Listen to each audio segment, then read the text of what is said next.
Kanishka surgical and super speciality अस्पताल का 13वां स्थापना दिवस समारोह बड़े ही धूमधाम से मनाया गया। अस्पताल के संस्थापक डॉक्टर मुकेश कुमार गुप्ता व डॉक्टर रितु गुप्ता को सभी लोगों ने ढेर सारी बधाइयां दी। इस अवसर पर वार्षिक रिपोर्ट समारोह में कनिष्क अस्पताल के स्टाफ की ओर से जन चेतना सुधार कार्यक्रम के नशे को ना और बेटी बचाओ बालिका शिक्षा की प्रस्तुति दी गई।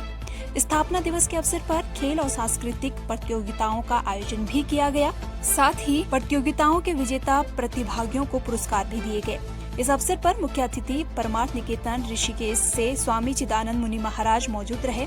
इस दौरान जागर सम्राट प्रीतम भरतवान और मीना राणा के गीतों ने समा बांधा, जिनके गानों पर सभी लोग खूब झूमे। लोकसभा चुनाव 2024 के लिए आज पीएम नरेंद्र मोदी ने उत्तराखंड के उधम सिंह नगर के रुद्रपुर में पहली जनसभा को संबोधित किया। इस दौरान पीएम मोदी ने उत्तराखंड के देवी देवताओं के नाम लेकर अपना भाषण शुरू किया और उत्तराखंड की जनता से कई वादे भी किए। पीएम मोदी ने तीसरे कार्यकाल में बिजली का बिल शून्य करने का वादा किया है। गढ़वाल संसदीय सीट से भाजपा प्रत्याशी अनिल बलूनी इन दिनों डोर टू डोर प्रचार प्रसार में लगे हुए हैं, जिसके चलते आज अनिल बलूनी यमकेश्वर विधानसभा में प्रचार कर रहे थे। वहीं उनके साथ यमकेश्वर विधायक रेणु बिष्ट भी मौजूद थी। प्रचार के दौरान भाजपा के ही महिला कार्यकर्त्रियों ने उनका विरोध करना शुरू कर दिया। ग्रामीण कार्यकर्ताओं का कहना था कि उनके गाँव तक अभी भी सड़क नहीं पहुँच पाई है, जबकि वह लगातार इसकी शिकायत विधायक से कर चुके हैं। लोकसभा की गढ़वाल संसदीय सीट पर भाजपा और कांग्रेस दोनों ही पार्टी सदस्यता अभियान के जरिए एक दूसरे को डैमेज पहुंचाकर अपनी पकड़ को मजबूत बना रही है। भाजपा जहां पौड़ी जिले के अकेले श्रीनगर विधानसभा में ही अब तक 1100 कांग्रेसियों को भाजपा में शामिल करवा चुकी है, तो वहीं कांग्रेस भाजपा के कार्यकर्ताओं को कांग्रेस की सदस्यता दिलाने में पिछड़ रही है। पौड़ी जिले की 6 विधानसभा में भी अब तक कांग्रेस महज 1500 भाजपाई को ही अपने पाले में ला पाई है। हालांकि कांग्रेस के जिला अध्यक्ष की माने तो चुनाव जैसे ही नजदीक आ रहे हैं, वैसे ही कांग्रेस प्रत्याशी गणेश गोदियाल के जनसंपर्क अभियान में तेजी आ रही है, जिससे कांग्रेस भी अपने सदस्यता अभियान को गति दे रही है। अब तक से मेरा जो अनुमान है, आंकड़ा है, वो लगभग 1500 लोगों ने जो है कांग्रेस की सदस्यता ले ली है।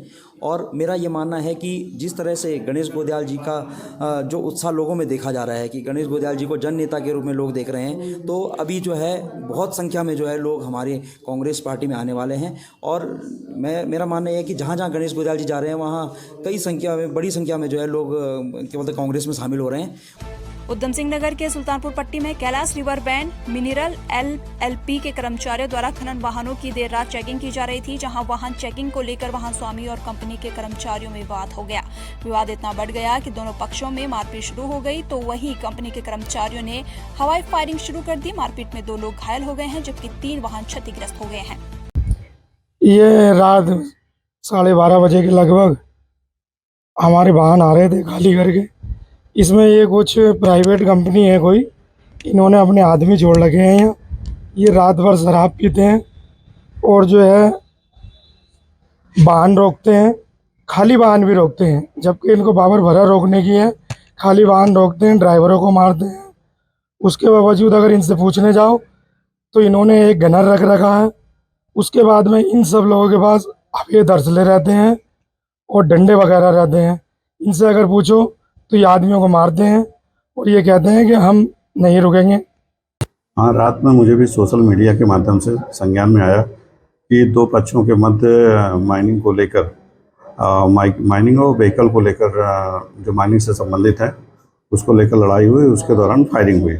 इस संबंध में मेरी सीओ साहब से जानकारी ली गई थी, तो सीओ साहब द्वारा बताया गया कि दोनों पक्षों के विरुद्ध एक दूसरे के विरुद्ध उन्होंने तहरीर दी है और मुकदमा कायम हो गया है।